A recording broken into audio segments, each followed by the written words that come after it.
हाँ, नमस्कार। आप मेरे को सुन पा रहे हैं? जी सर। आप? Yes sir. Yes sir. मैं yes Naresh sir. Kumar, training officer, NSTI Chennai. Good evening और सर। आज का हमारा टॉपिक है one year bevel protractor. Good afternoon sir. ये मैं सबको म्यूट कर देता हूँ। लास्ट 10 मिनट में आप अगर बोलेंगे तो मैं खोल दूंगा for question answer. Okay sir. Okay.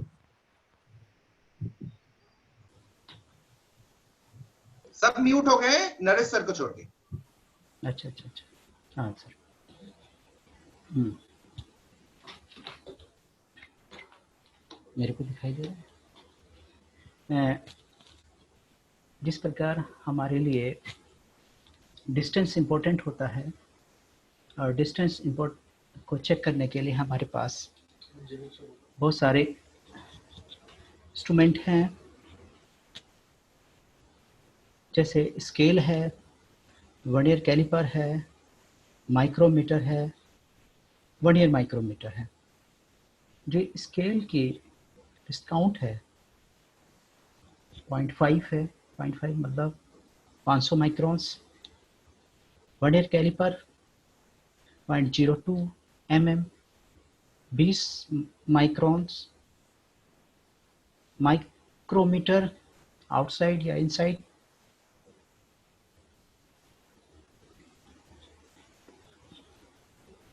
0.01 mm। ये इसकी लिस्ट काउंट है। वर्नियर माइक्रोमीटर 0.001 mm या 1 माइक्रोन। जिस प्रकार हम डिस्टेंस मेजर को बहुत एक्यूरेसी में करते हैं, उसी तरह से हमारे पास एंगुलर मेजरमेंट भी होता है। और एंगुलर मेजरमेंट करने के लिए जितना हमारे पास इम्पोर्टेंट है, आप देखते हैं डिस्टेंस को, भाई कई बार हम स्केल की आवश्यकता होती है, कई जगह हम वर्नियर कैलिपर के यूज करते हैं, कई जगह हम माइक्रोमीटर का यूज करते हैं, कई जगह हम वर्नियर माइक्रोमीटर का यूज करते हैं, लेकिन सबकी उपयोगिता अलग अलग है। जब हम वेल्डर में काम कर रहे हैं या वेल्डिंग शॉप में काम कर रहे हैं तो अब हम स्केल का प्रयोग करते हैं। जब हम वर्कशॉप में काम करते हैं, अपनी लेथ मशीन के ऊपर काम करते हैं,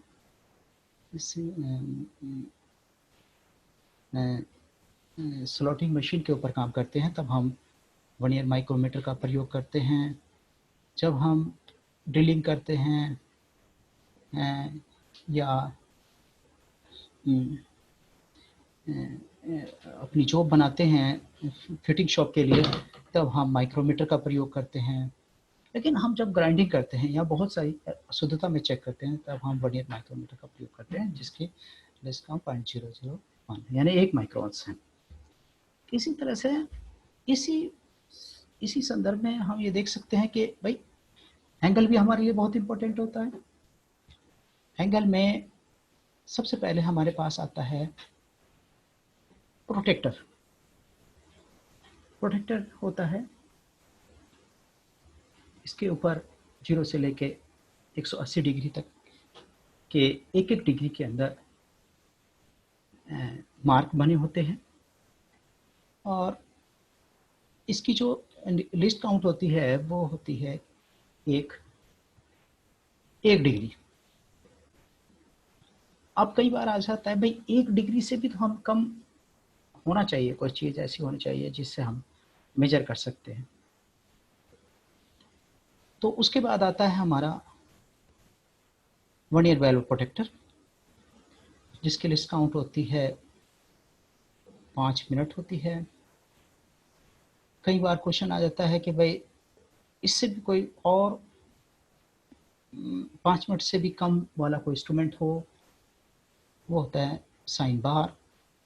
साइन बार में भी 2 तरह की चीज़ होती हैं, एक साइन बार होता है, एक साइन सेंटर होता है। साइन बार होता है फ्लैट जॉब्स के लिए, उन जॉबों के लिए। साइन सेंटर होता है सिलिंड्रिकल जॉबों के लिए, मार्किंग करने, चेक करने के लिए और एंगल को सेट करने के लिए।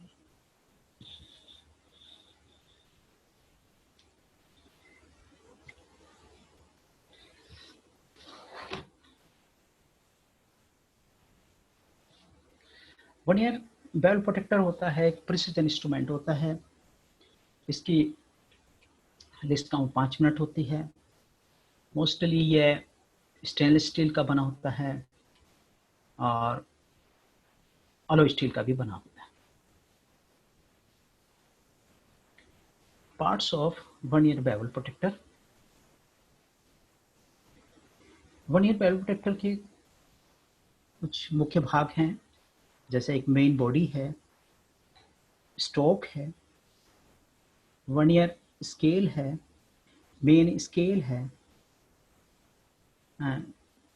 और ब्लेड लॉकिंग नट है, ब्लेड है, वर्किंग एज है, एक्यूट एंगल अटैचमेंट है, लॉकिंग नट है।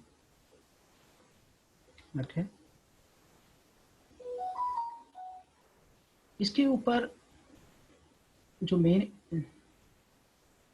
मेन स्केल देखते हैं, इसके ऊपर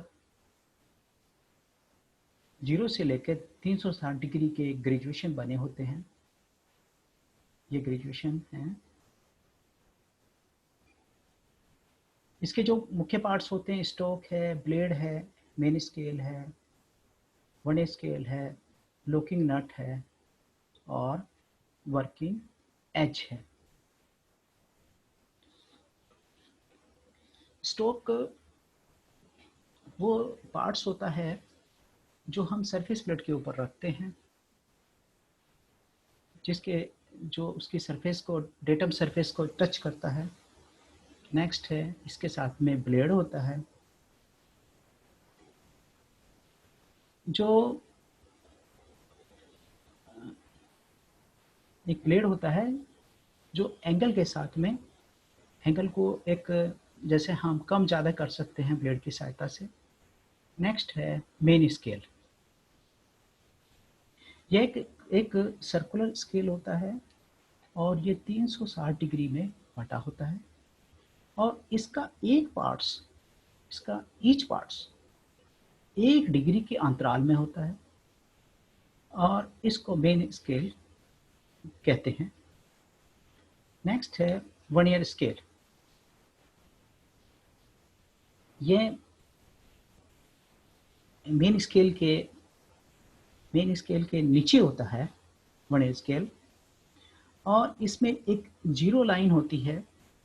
जीरो लाइन के लेफ्ट और राइट दोनों साइड में 12-12 डिग्री में इसको विभाजन किया गया है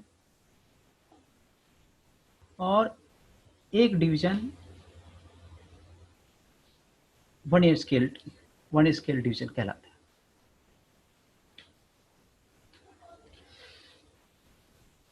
नेक्स्ट है graduation of vernier bevel protractor. Vernier protractor में कैसे ग्रेजुएशन होते हैं, क्या चीज़ होती है।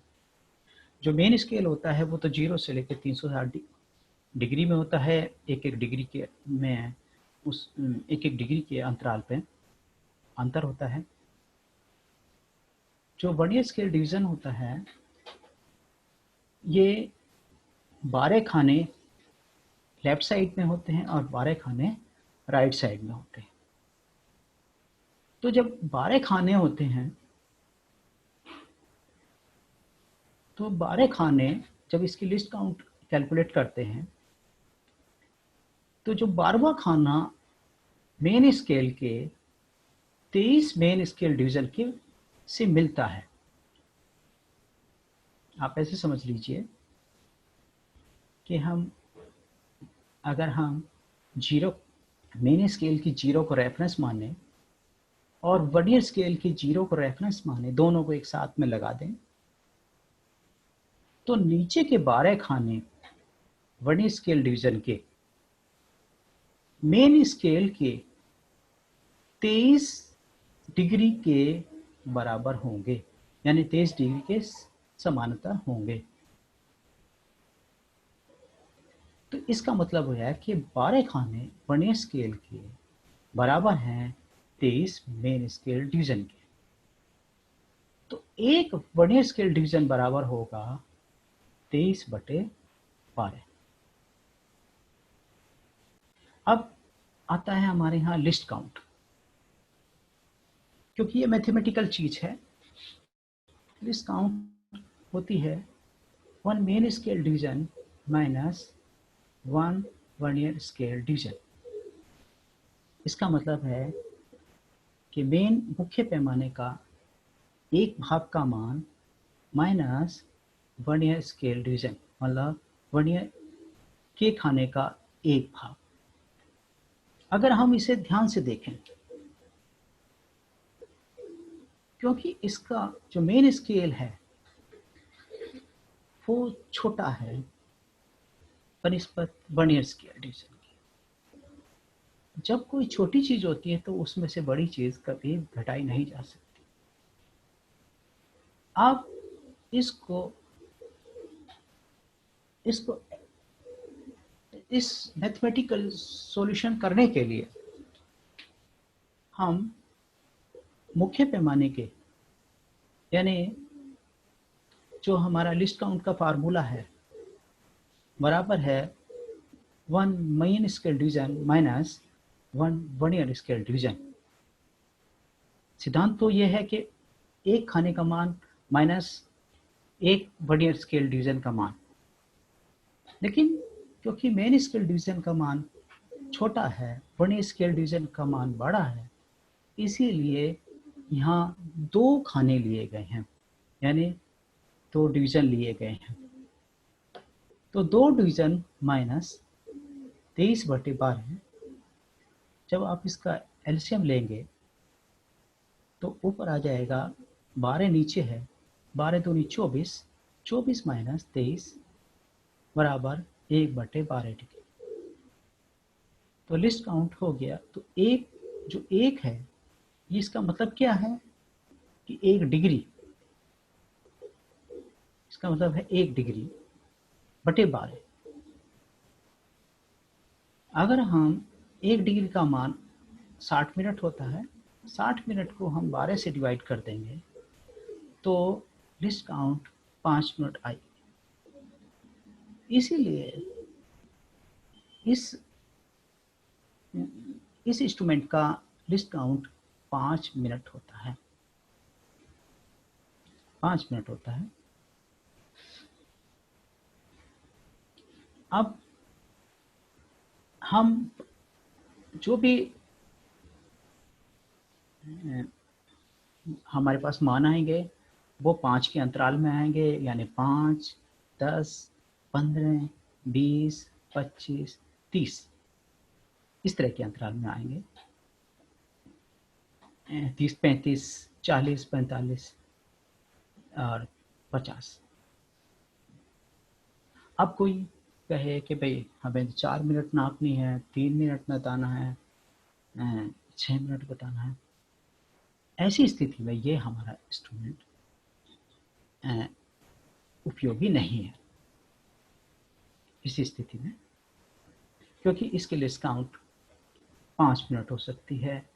अगर कोई दूसरी रीडिंग नहीं पाएगा तो 5 मिनट के अंतराल में ये रीडिंग देगा, यानी 5, 10, 15, 20 इस तरह की देगा। इसमें 1, 2, 3, 4, 6, 7, 8, 9 नहीं आएगी। इस तरह से बहुत सारी रीडिंग हम नहीं ले सकते। जो भी रीडिंग लेंगे हम 5 मिनट के अंतराल में लेंगे। इस इंस्ट्रूमेंट का उपयोग हमारे वर्कशॉप के अंदर बहुत ज़्यादा होता है, टूल रूम में बहुत ज़्यादा होता है। खासकर जो हम जॉब बनाते हैं वर्कशॉप के अंदर, फिटिंग जॉब्स होती हैं, उसमें इसका बहुत ज़्यादा उपयोग होता है। दूसरा, हम इस इंस्ट्रूमेंट को वर्नियर हाइट गेज में भी फिट कर सकते हैं और सरफेस प्लेट के ऊपर कोई भी हम एंगल हो या कोई इस तरह की एंगल में कोई जॉब हो उसको चेक कर सकते हैं। तो जैसे अगर हमें इसको हाइट गेज के अंदर फिट करना है तो जो इसका स्ट्रोक है, जहां ऑफसेट स्क्राइबर या स्ट्रेट स्क्राइबर फिट होता है, वहीं हमें इसका स्ट्रोक को फिट करना है। उसके बाद में जो इसका ब्लेड है उसको एडजस्ट करके जो हमारे ऊपर सरफेस प्लेट के ऊपर कोई जॉब रखी है उसके साथ में इसे हम टच कराते हैं। ठीक है, टच कराने के बाद में उसी के हिसाब से हम रीडिंग लेते हैं। दूसरा, इसमें क्या होता है, जब हम रीडिंग लेते हैं तो हमारे पास एक न्यून कोण होता है। जब 90 से कम हम कोई रीडिंग होती है तो हम डायरेक्ट ले लेते हैं, लेकिन जब 90 से ज़्यादा रीडिंग होती है तो 90 प्लस थीटा छोड़ के हम अधिक कोण की रीडिंग लेते हैं। इसमें रीडिंग लेने का यही तरीका है।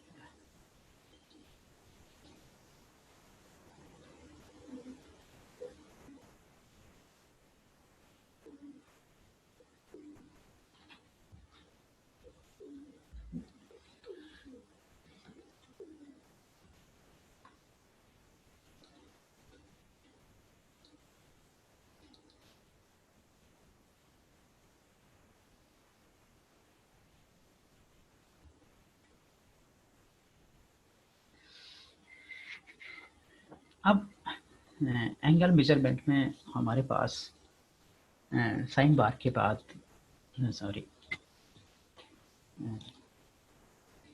बेवल प्रोटेक्टर के बाद साइन बार आता है, और साइन बार जिस तरह से लिस्ट बने, बेवल प्रोटेक्टर की लिस्ट काउंट 5 मिनट है, तो इससे और सूक्ष्मता से हम रीडिंग ले सकते हैं, और ये सब मैथमेटिकली है। ठीक है,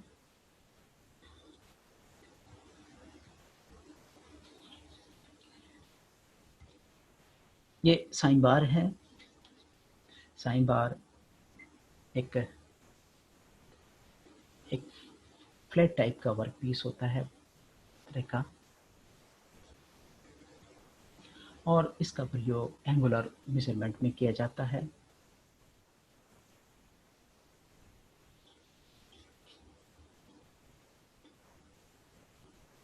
और दूसरा, जैसे वर्क पीस होते हैं हमारे पास या जॉब होती है, इस तरह से बिलिंग के अंदर जॉब होती है, कहीं अगर हमें एंगल के ऊपर ड्रिल करनी है तब भी इसका बहुत ज़्यादा उपयोग किया जा सकता है। या इसको ऐसे समझ लीजिए, जैसे हमारे पास ग्राइंडिंग मशीन है, ग्राइंडिंग मशीन के हम टेबल को टिल्ट नहीं कर सकते। अगर हमें कोई भी जॉब ग्राइंड करनी हो या मिलिंग मशीन पे लगानी, तो हम एक अटैचमेंट लगाते हैं, उसके अंदर sine bar already sine bar principle होता है, उसके अंदर फिट होता है, जॉब उसी एंगल के ऊपर फिट होती है।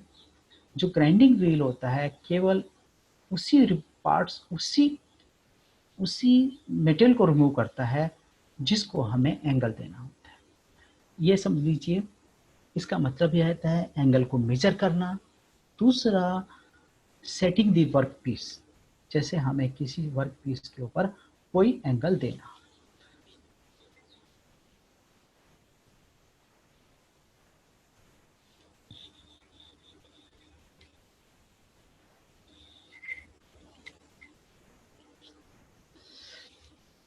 इसके कुछ एडवांटेज हैं, कुछ डिसएडवांटेज, यानी कुछ मेरिट हैं, कुछ डिमेरिट हैं।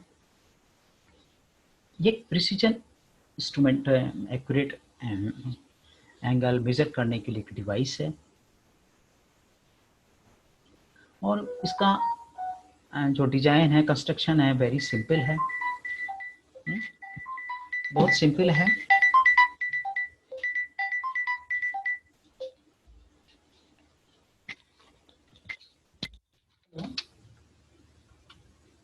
हाँ बोलो बोलो। अच्छा अच्छा अच्छा अच्छा अच्छा अच्छा, ठीक ठीक। साइन बार की एक्टिविटी शो नहीं कर रहा है।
Hello Naresh sir. हाँ यस सर, यस सर। हाँ, आपका हाँ yes, वो स्क्रीन शेयरिंग ऑफ हो गया है। हाँ, कर रहे हैं सर। अभी हो गया। हाँ सर ओके। ठीक। हाँ सर ये थे। मैं फिर रिपीट कर देता हूँ। जिस तरह से हमने बड़ी बैरल प्रोटेक्टर की रिलीज काउंट हमारे पास होती है 5 मिनट होती है। कई बार क्वेश्चन आ जाता है कि भाई 5 मिनट इज़ नॉट इनफ, पर्याप्त नहीं है, 5 से भी कम होनी चाहिए। इसका क्या और सॉल्यूशन है, क्या इंस्ट्रूमेंट है हमारे पास और क्या डिवाइस है हमारे पास। तो इसके बाद आता है हमारे पास साइन बार। जैसे हम डिस्टेंस मेज़र करते हैं तो जैसे आता है कि भाई माइक्रो वर्नियर कैलिपर है, वर्नियर कैलिपर की लिस्ट काउंट कितनी होती है, 20 माइक्रोन्स होती है। फिर इसके बाद आता है हमारे पास माइक्रोमीटर, उसकी लिस्ट काउंट होती है 10 माइक्रोन्स। और फिर वर्नियर माइक्रोमीटर होता है, उसकी लिस्ट काउंट होती है हमारे पास 1 माइक्रोन। तो इसी तरह से जो वर्नियर ट्रैवल प्रोटेक्टर है हमारे पास, उसकी लिस्ट काउंट होती है 5 मिनट। तो कई बार क्वेश्चन आता है जैसे चेकिंग में या और दूसरे लोग जो पूछना चाहते हैं इसके बारे में। तो ये कि भाई 5 मिनट से भी कम कोई हमारे पास इंस्ट्रूमेंट है या कोई नापने की कोई ऐसी डिवाइस है या क्या चीज़ है, तो उसी संदर्भ में जो हमारे पास नेक्स्ट है वो है साइन बार। साइन बार की जो फिगर है आप देख लीजिए, बिल्कुल सिंपल है। ये एक रेक्टेंगल फ्लैट है जिसके 2 सिरे हैं। दोनों सिरे के ऊपर एक 2 रोलर माउंट किए गए हैं। और सबसे इम्पोर्टेंट क्या चीज़ है, इनके जो दोनों रोलर्स का जो डाया है बिल्कुल सेम है। दूसरा, इनके बीच का जो सेंटर है, डिस्टेंस सेंटर है, वो बहुत एक्यूरेट होता है। एक्यूरेट करके इसको बनाया जाता है, फिर इसके अंदर सीलिंग वगैरह की जाती है। इसका उपयोग एंगल मेजर करने के लिए काम आता है किसी कंपोनेंट्स का। दूसरा, वर्क पीस को या किसी जॉब को कोई रिक्वायर्ड एंगल देने के लिए काम आता है। 2 चीज़ है इसके साथ में। जो ये फ्लैट है, जो आप ये होल देख रहे हैं, ये होल सिर्फ ये है कि इसका वेट रिड्यूस हो जाए, कम हो जाए। और दूसरा, अगर कहीं क्लैंप कोई करनी हो, जॉब करनी, क्लैंप करनी हो, तो क्लैंपिंग पर्पस के लिए इसका प्रयोग किया जाता है। आप ये देख रहे होंगे, इसके एक साइड में स्टॉपर लगा हुआ है, दूसरी साइड में स्टॉपर नहीं है।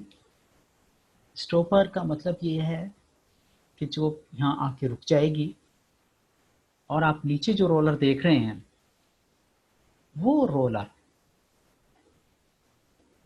यानी ज़्यादा ऊपर टिल्ट किया जा सकता है बनिस्बत दूसरे साइड में। आप देखते होंगे दूसरे साइड में जब हम उठाएंगे तो उसका जो एज है वो सरफेस से टच हो जाएगा। और ये जो प्रक्रिया है, हम एंगल मेजरमेंट करते हैं, फिर सारी प्रक्रिया करते हैं हम सरफेस प्लेट के ऊपर। सबसे पहले इसे सरफेस प्लेट के ऊपर रखते हैं, सबसे प्लेट के ऊपर इसको बिल्कुल साफ रखते हैं, बिल्कुल सरफेस प्लेट को ये एज्यूम कर लेते हैं कि वो बिल्कुल पैरेलल है। फिर कई बार हम ये भी कोशिश करते हैं कि भाई ये वाकई में ही पैरेलल है क्या हमारे पास, ये जो हमारे पास रेक्टेंगल है। तो हम डायल टेस्ट इंडिकेटर के द्वारा इसकी एक सरफेस के ऊपर टच करा के और उसको दूसरे सरफेस तक ले जाते हैं। अगर डायल टेस्ट इंडिकेटर के अंदर कोई भी रीडिंग नहीं आ रही है, कोई भी यानी वो कांस्टेंट रीडिंग शो कर रहा है, तो हम कह सकते हैं इसकी पैरेललिटी बिल्कुल बराबर है। ये इंश्योर कर लेते हैं। और वैसे जो भी इंस्ट्रूमेंट सप्लाई करती है वो भी इस चीज़ का पूरा ध्यान रखती है, लेकिन जो इंस्पेक्शन के लोग हैं वो भी अपने आप को इंश्योर करते हैं, यानी दोनों चीज़ कंफर्म कर लेते हैं, तब इसका प्रयोग करते हैं।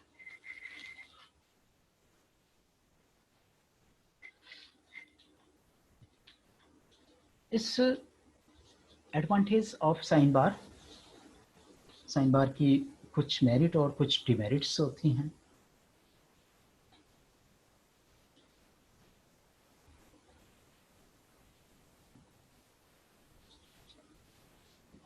ये एक प्रिसीजन और एक्यूरेट मेजरिंग डिवाइस है।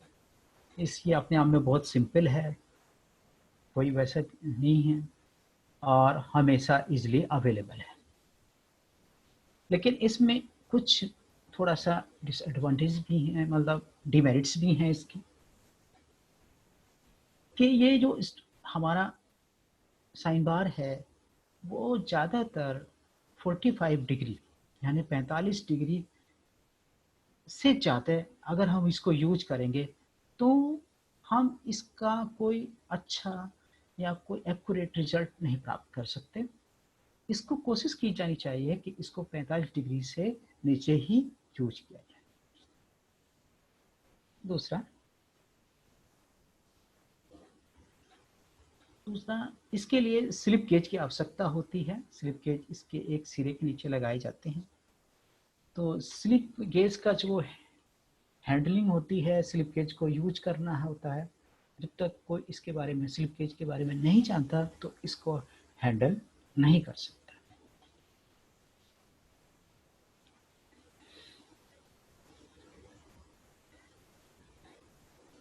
दूसरा, जब हम ध्यान रखते हैं, अब दूसरा ये चीज़ होती है कि इन दोनों के बीच में जो सेंटर डिस्टेंस होता है,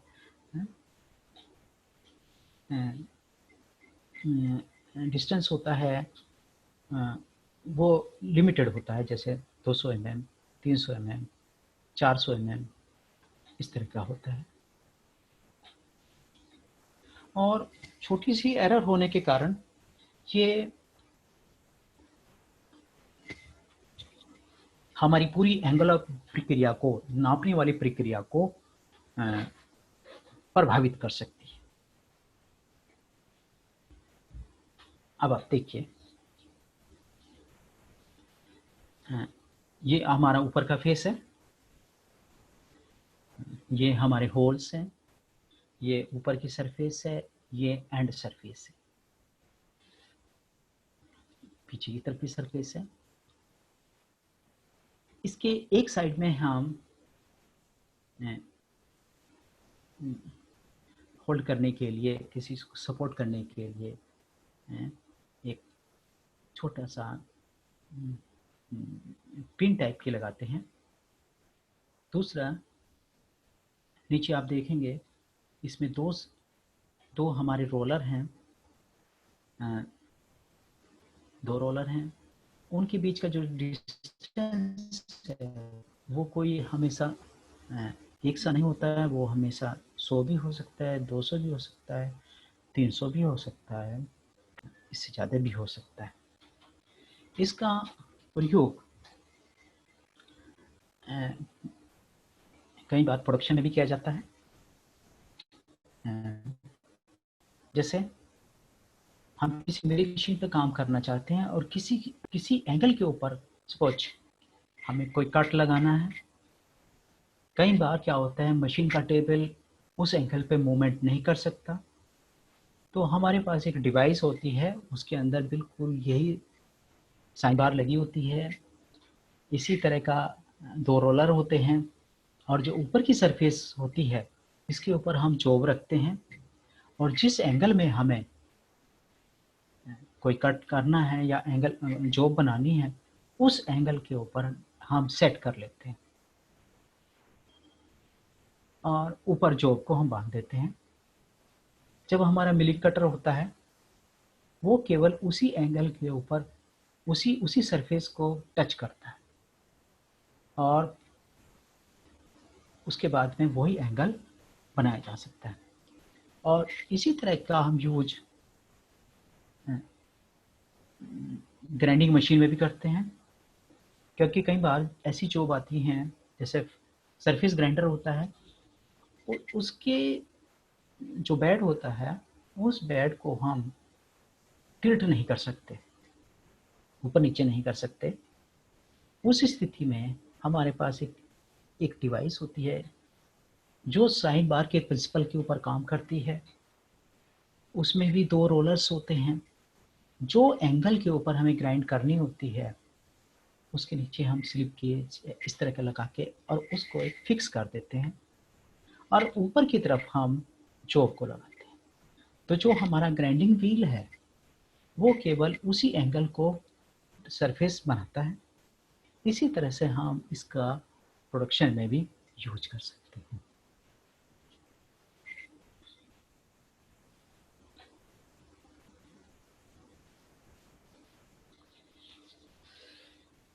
कंस्ट्रक्शन क्या है? साइन बार एक रेक्टेंगल बार है और ये क्रोमियम स्टील की, येलो स्टील की बनी होती है। इसके सरफेस बहुत एक्यूरेट फिनिश होते हैं, ग्राइंडिंग की जाती है और लैपिंग की जाती है। इसके जो रोलर्स हैं वो सेम डाया के होते हैं और दोनों सरफेस, जो ऊपर की सरफेस होती है वो बिल्कुल पैरेलल होती है, टॉप सरफेस पैरेलल होती है और एक सेंटर डिस्टेंस के ऊपर फिक्स होते हैं।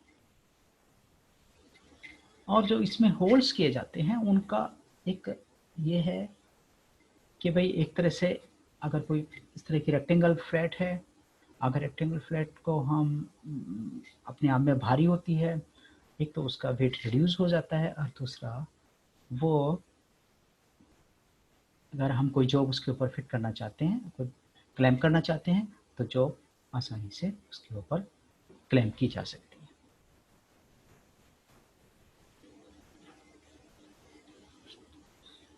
Construction of sine bar. The length of sine बार। अच्छा, दूसरी चीज है कॉमनली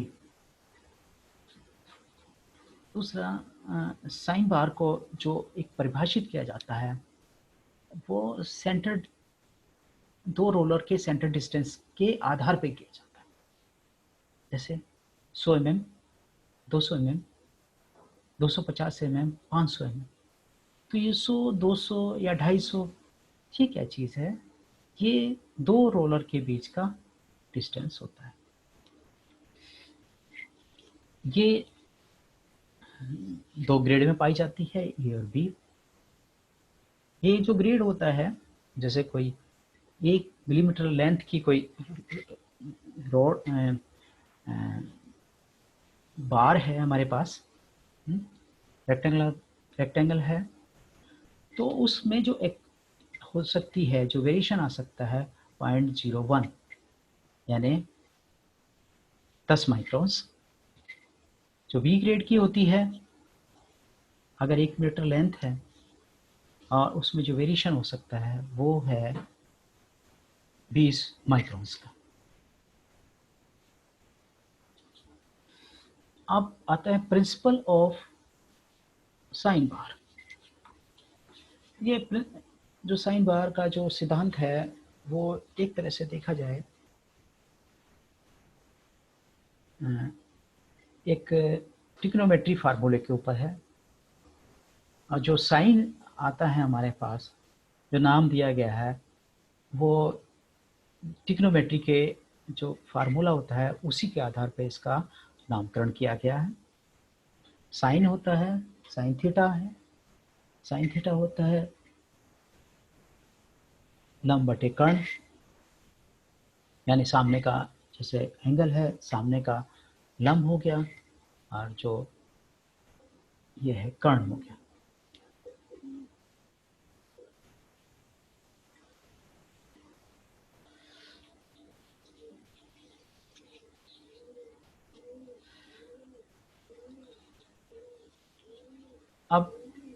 अब जैसे हम देखते हैं, आप ये देख रहे हैं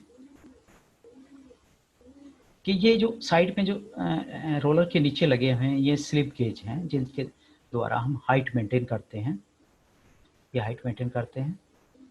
अगर ये एंगल 45 डिग्री से ऊपर हो जाए तो उस स्थिति में साइन बार हमारा ज़्यादा इफेक्टिव नहीं रहेगा। हम साइन बार को सही तरह से हम देख भी नहीं सकते, मतलब साइन बार को हम सही रीडिंग नहीं ले सकते, इसीलिए इसका ज़्यादातर उपयोग 45 डिग्री से कम पर होना चाहिए करते हैं। दूसरा, साइन बार का उपयोग के लिए हमें स्लिप गेज की अच्छी नॉलेज होनी चाहिए, क्योंकि स्लिप गेज जो भी हम एंगल देना चाहते हैं, हम मैथमेटिकली उस एंगल को कर लेंगे। जैसे हमें कोई भी एंगल बनाना हो तो हमारे पास जो सेंटर डिस्टेंस है वो एक तरह से हमारे पास कर्ण का काम करेगा, हाइपोटेन्यूज का काम करेगा। लेकिन जो लंब होता है, लंब का मतलब है जो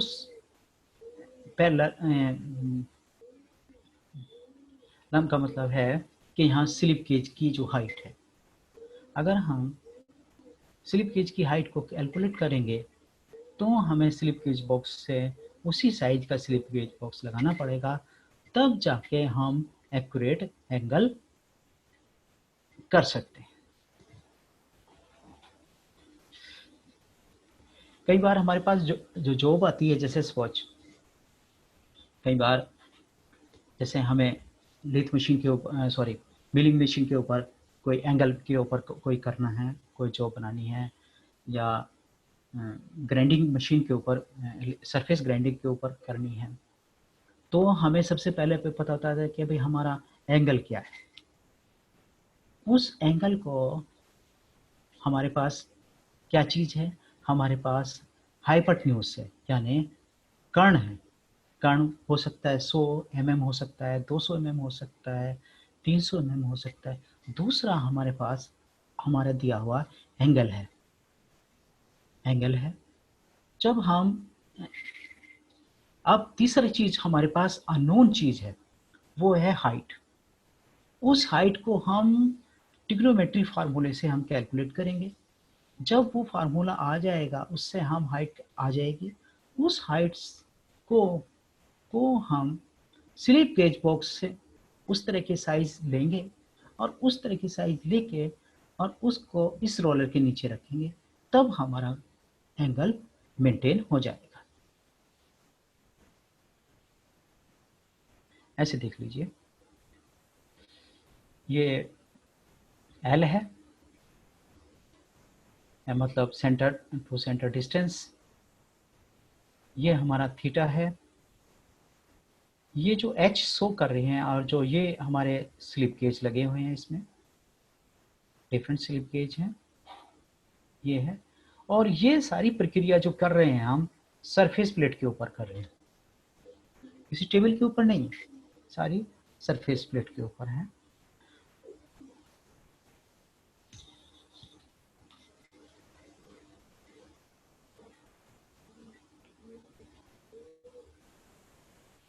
सारी प्रक्रिया जो भी की जाती है वो सरफेस प्लेट के ऊपर की जाती है।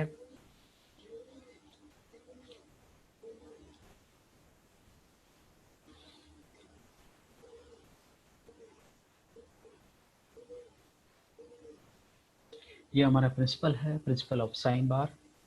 The principle of sine bar होता है sine of angle theta opposite surface, यानी लंब, हाइपोटेन्यूज मतलब कर्ण, तो लंब बटे कर्ण यानी A/C। अब ये अपोजिट साइड है, अपोजिट साइड का मतलब क्या हुआ, ये यहाँ है स्लिप गेज साइज, हाइपोटेन्यूज दो सेंटरों के बीच की दूरी, दो सेंटरों के बीच की दूरी 100 भी हो सकती है, 200 भी हो सकती है, 300 भी हो सकती है। और साइन बार को जो हम परिभाषित करते हैं वो सेंटर डिस्टेंस के आधार पर ही करते हैं। उसके ऊपर मेंशन होता है 200 mm, 100 mm, 300 mm, 400 mm, 500 mm। ये देख लीजिए,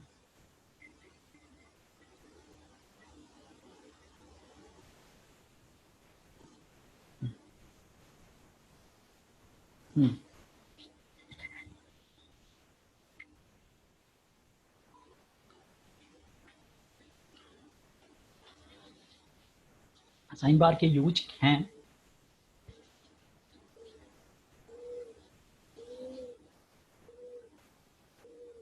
जब हम हाई एक्यूरेसी में कोई काम करना चाहते हैं, इसके ऊपर हम कोई एंगल मेजर करना चाहते हैं,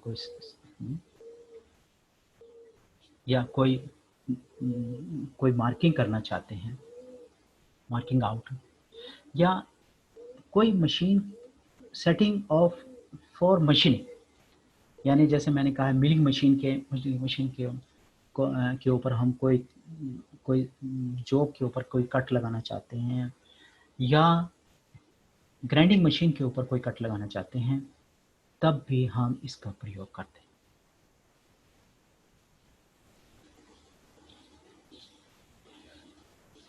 साइन बार कोशिश करनी चाहिए कि साइन बार का प्रयोग 45 डिग्री से कम पर किया जाए, और छोटा सा एरर ही हमारे पूरे एंगल मेजरिंग को मतलब प्रभावित कर सकता है।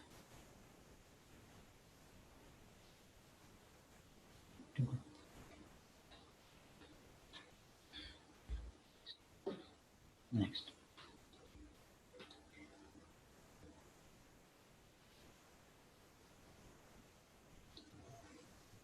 सर क्वेश्चन आंसर के लिए क्या स्टूडेंट्स को खोल दें? हाँ सर बोल दीजिए क्वेश्चन आंसर के लिए। साइंस सेंटर, मैं साइंस सेंटर और थोड़ा बता दूं।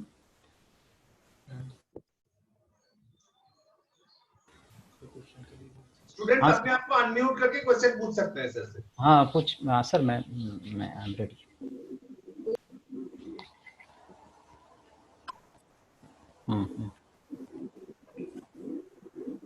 किसी को अगर कोई क्वेश्चन है तो आप पूछ सकते हैं।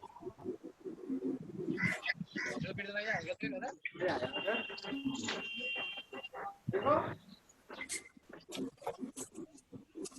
चैट पे कुछ क्वेश्चंस आए हैं। जी। From which material sine bar is made of? Chromium steel, chromium steel. और आया है from which material slip gauge is made of? Chromium steel, steel. What, sir? Repeat again. Chromium steel and alloy steel.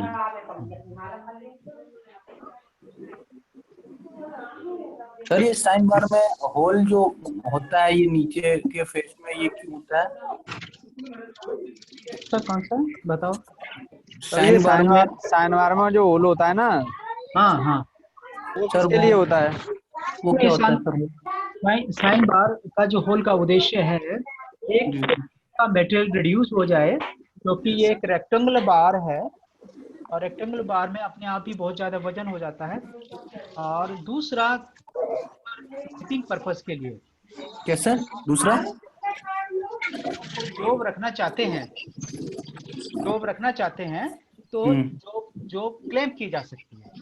अच्छा, जो आपको clamp करने और weight reduce करने के लिए सर। हाँ यस यस।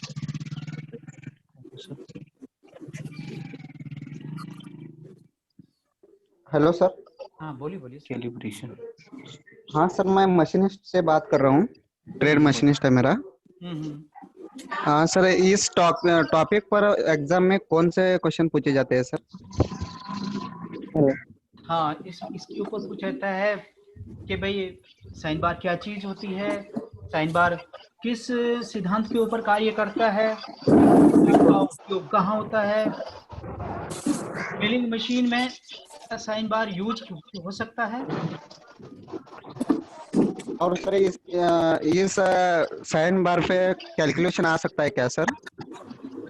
हाँ हाँ क्यों नहीं आ सकता है, ये तो बहुत ठीक है इम्पोर्टेंट सर। चीज है कैलकुलेशन। सर जो हम स्लिप गेज यूज करते हैं, ये thank you slip sir. Gauge ये स्लिप गेज यूज करने के लिए आप से ये यूज किए जाते हैं slip gauge. Please repeat.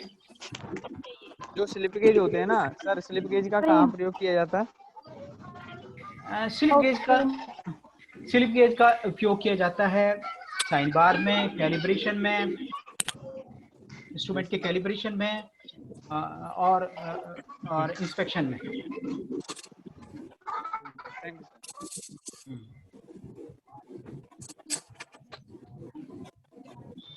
Thank you sir.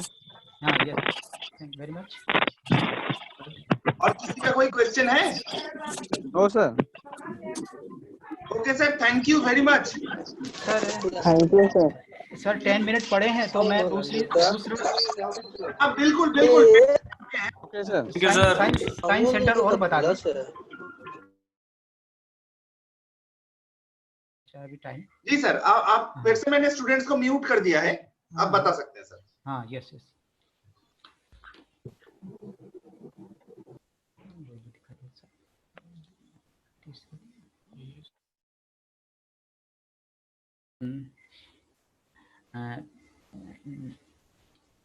Next है हमारा साइंस सेंटर। एक साइन बार होता है और एक होता है साइंस सेंटर। मेरी आवाज आपको क्लियर है? सर बिल्कुल क्लियर है। हाँ यस यस यस सर। अब क्या होता है, जो साइन बार होता है वो फ्लैट जॉब के लिए होता है, फ्लैट जॉब। हमारे पास बहुत सारी ऐसी जॉब होती हैं जो सिलिंड्रिकल होती हैं, उनके लिए हमारे पास साइंस सेंटर होता है। और साइंस सेंटर कैसा होता है मैं आपको बता दूं, ये इस तरह का होता है, इस तरह का होता है। इसको आप फिगर आपको दिखाई दे रही है, तो इसमें क्या होते हैं, ये डेड सेंटर लगे हुए हैं दो, ठीक है। तो हमारी जो जॉब होती है उसका जो कोनिकल सेंटर होता है वो इसके बीच में होल्ड हो जाता है। और बाकी जो प्रिंसिपल है हमारा, नीचे आप देख रहे हो, इसको देख रहे हैं, वो बिल्कुल साइन बार की तरह है। यानी साइन बार के ऊपर हमने ये अटैचमेंट लगा दी है। ये आप देख रहे हो, ये देख रहे हो, ये ब्लॉक है, ये सेंटर है, ये ऐसे है, ये इसको ऐसे देख लीजिए, ये है। और बाकी जो नीचे का जो फंक्शन है हमारा, वो बिल्कुल क्या है, साइन बार है हमारा, साइन बार। और अगर हम उसके ऊपर लगाएं तो ये एक साइन सेंटर के तरफ में यूज हो जाता है। आप इसको ऐसे देख लीजिए, ये देख लीजिए। और ये भी उसी तरह का होता है, 100, 200, 300 इस तरह के सेंटर में प्रयोग किया जाता है। इसका वर्क प्रिंसिपल भी वही होता है जो साइन बार का होता है हमारे पास। हाँ, अब इसमें इसको देख लीजिए, इसका क्या यूज है। अब आप देख रहे हो, ये हमारे पास स्लिप गेज है, ये हमारे पास रोलर है, ये भी रोलर है। ये एक होल्डिंग डिवाइस है हमारे पास, ये एक तरह से होल्डिंग जो होल्ड करते हैं। ये डेड सेंटर है, ये भी डेड सेंटर है। ये हमारे पास एक जॉब है, ये जॉब है। ये हमारे पास स्लिप गेज है, ये हमारे पास सॉरी डायल गेज है, स्लिप गेज नीचे है। ये हमारे पास डायल गेज है। एक अगर हमें कोई सिलिंड्रिकल जॉब को चेक करना होता है तो हम क्या करते हैं, इसके एयर्स के बीच में उसको क्लैंप कर लेते हैं, फिर नीचे स्लिप गेज रखते चले जाते हैं, कैलकुलेट कर लेते हैं हमें कितने का स्लिप गेज चाहिए। अगर हमें एंगल नहीं पता, सपोज हमें नहीं पता, तो हम क्या करते हैं, बड़ा डाया और छोटा डाया है, जो हमारे पास टेपर कैलकुलेट का फार्मूला है tan थीटा बराबर d minus D upon 2l, उस फार्मूले से हम इसको कैलकुलेट कर लेते हैं। रफली कैलकुलेट कर लिया, कितना हमारे पास एंगल आ गया, उस एंगल के हिसाब से हम स्लिप गेज इसके नीचे रख लेते हैं। लेकिन वो अपने आप में एक्यूरेट नहीं होता। एक तरह से मान लीजिए, हम एक्यूरेट तब मानेंगे कि हम एक यहाँ डायल लगा लेंगे पीछे की तरफ, और ये उसकी सरफेस को उतना ऊपर उठाएंगे कि ये सरफेस पैरेलल हो जाए। इसमें सबसे इंपॉर्टेंट क्या चीज है, सरफेस पैरेलल होना। तो जब हम सरफेस पैरेलल हो जाएगी, तब हम मान सकते हैं कि जो हमारा अब एंगल बिल्कुल एक्यूरेट आएगा। तो जो हमने यहाँ, अब आप ध्यान से देखिए, ये चीज हमें पता है, कैलकुलेट है। ये डिस्टेंस हमें पता है, ये डिस्टेंस क्या है, दो सेंटरों के बीच की दूरी, और ये क्या है, स्लिप गेज जो हमने लगाए हैं। तो साइन थीटा में हम उसको रख देंगे, ये हो जाएगा लंब और ये हो जाएगा कर्ण।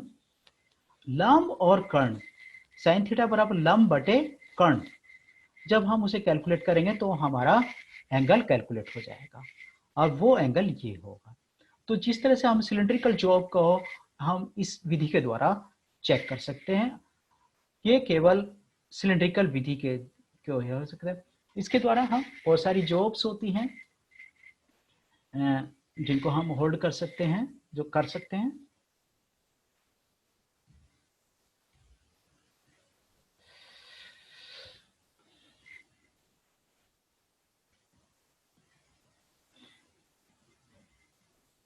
और फिजिकली ये इस तरह का होता है, ठीक है। इसमें ये चीज ये है, इसके दोनों के बीच में हम जॉब रखते हैं। मान लो कोई छोटी जॉब हो, थोड़ा सा इसको आगे कर लेते हैं, कोई बड़ी जॉब हो थोड़ा पीछे कर लेते हैं। लेकिन दो सिलिंड्रिकल जॉब को हम होल्ड करते हैं सेंटर टू सेंटर और डायल टेस्ट इंडिकेटर के द्वारा। इसको देख लीजिए, हाँ। और इसमें सबसे इंपॉर्टेंट है डायल टेस्ट इंडिकेटर। पहले हम उसको, इस सरफेस को यहाँ पे रखेंगे, फिर धीरे धीरे इसको धीरे धीरे चलाते हैं, फिर यहाँ चलाएंगे, फिर यहाँ चलाएंगे हैं, फिर यहाँ चलाएंगे, फिर यहाँ आगे ले जाएंगे, फिर यहाँ आगे ले जाएंगे, फिर यहाँ ले जाएंगे, तब और यहाँ रीडिंग देखते रहेंगे। अगर रीडिंग सेम आ रही है, हमारी बिल्कुल सेम है, तो हम कह सकते हैं कि हमारा जो, अब हमें स्लिप गेज इसके नीचे लगाने की आवश्यकता नहीं है और हमने एंगल मेंटेन कर लिया है। इस विधि के द्वारा हम ये करते हैं, और ये कहलाता है साइन सेंटर। तो एक साइन बार हो गया और दूसरा हमारा क्या हो गया, साइन सेंटर हो गया। दोनों का प्रिंसिपल एक है, दोनों की वर्क एक है, लेकिन जॉब होल्डिंग उसके अंदर फ्लैट जॉब पकड़ी जाती हैं, इसके अंदर सिलिंड्रिकल जॉब पकड़ी जाती हैं। सिलिंड्रिकल जॉब को हम रख कर सकते हैं, ये इसके अंदर ये होता है। कई बार हमारे पास होते हैं, जैसे सबसे इम्पोर्टेंट क्या चीज़ है, जैसे हमारे पास टेपर गेज होते हैं, कई बार हमें टेपर गेज को चेक करना होता है, और इस तरह के ये सारी चीज़ इंस्पेक्शन रूम में उपलब्ध होती हैं। तो thank you sir. Thank you very much sir. Time already completed. हाँ yes sir, yes sir. Precious time sir. Okay sir, मैं इस मीटिंग को बंद कर रहा हूँ तो फिर। Thank you sir.